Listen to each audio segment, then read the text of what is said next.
On the recent statement of North Korea, I have decided to terminate the planned summit in Singapore on June 12th.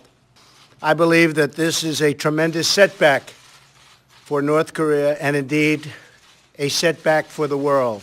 Hopefully positive things will be taking place with respect to the future of North Korea. But if they don't, we are more ready than we have ever been before. A lot of things can happen, including the fact that perhaps, and would wait, it's possible that the existing summit could take place or a summit at some later date. Nobody should be anxious. We have to get it right. Trump pulls out of North Korea summit meeting with Kim Jong-un. Washington President Trump on Thursday pulled out of a highly anticipated summit meeting with Kim Jong-un, accusing the North Koreans of bad faith and lamenting that this missed opportunity is a truly sad moment in history. The president made his announcement in a remarkably personal, at times mournful-sounding letter to Mr. Kim, North Korea's leader, in which he cited the North's tremendous anger and open hostility in recent public statements as the specific reason for canceling the meeting. Mr. Trump said later that the meeting, which had been scheduled for June 12 in Singapore, could still happen, and North Korea issued a strikingly conciliatory response, saying it hoped Mr. Trump would reconsider.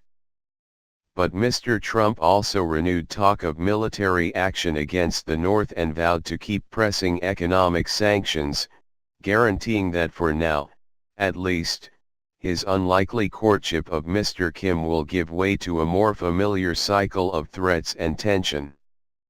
The mixed messages were in keeping with a diplomatic gambit that had an air of unreality from the start, when, in early March, Mr. Trump spontaneously accepted Mr. Kim's invitation to meet, an acceptance that North Korea did not even publicly acknowledge for several days.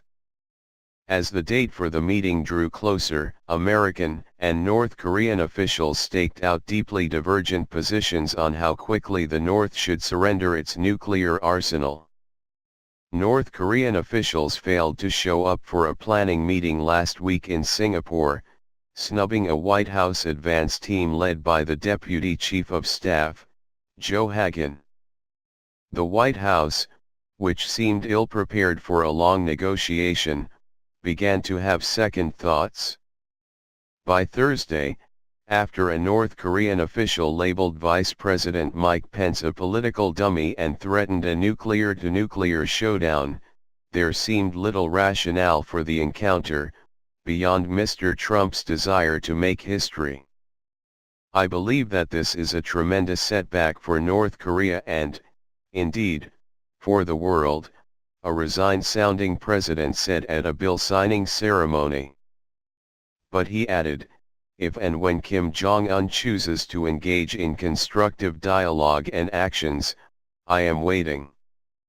They want to do what's right, he said. I really think that they want to do, and it was only recently that this has been taking place. North Korea appeared to reciprocate, declaring that it was willing to give Mr. Trump the time and opportunity to reconsider his decision. The unilateral cancellation of the summit was unexpected and very regrettable, said Kim Ki-gwan, a vice foreign minister of North Korea. But he said the North remained willing to sit down with the United States any time, in any format, to resolve the problems.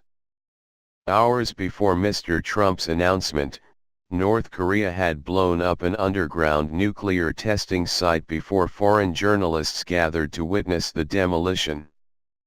It was the latest in a series of gestures by the North meant to smooth the way for a summit meeting. In his letter to Mr. Kim, which a senior White House official said the president dictated, Mr. Trump mixed regret with a blunt warning to North Korea that it would lose any nuclear confrontation with the United States. As he so often has with Mr. Kim, Mr. Trump veered between conciliation and belligerence, often in dizzying succession. You talk about your nuclear capabilities, but ours are so massive and powerful that I pray to God they will never have to be used, Mr. Trump wrote. But then he added, I felt a wonderful dialogue was building up between you and me, and ultimately it is only that dialogue that matters. Someday, I look very much forward to meeting you. While White House officials said a summit meeting with Mr. Kim was still a possibility, keeping the existing date was all but impossible, given the fact that, one senior official said, June 12 is in 10 minutes. For Mr. Trump, who never tires of extolling his deal-making skills, the abrupt cancellation of the meeting raises questions about how he handled the mercurial North Korean leader. It also creates thorny issues for the administration's efforts to keep the pressure on the North.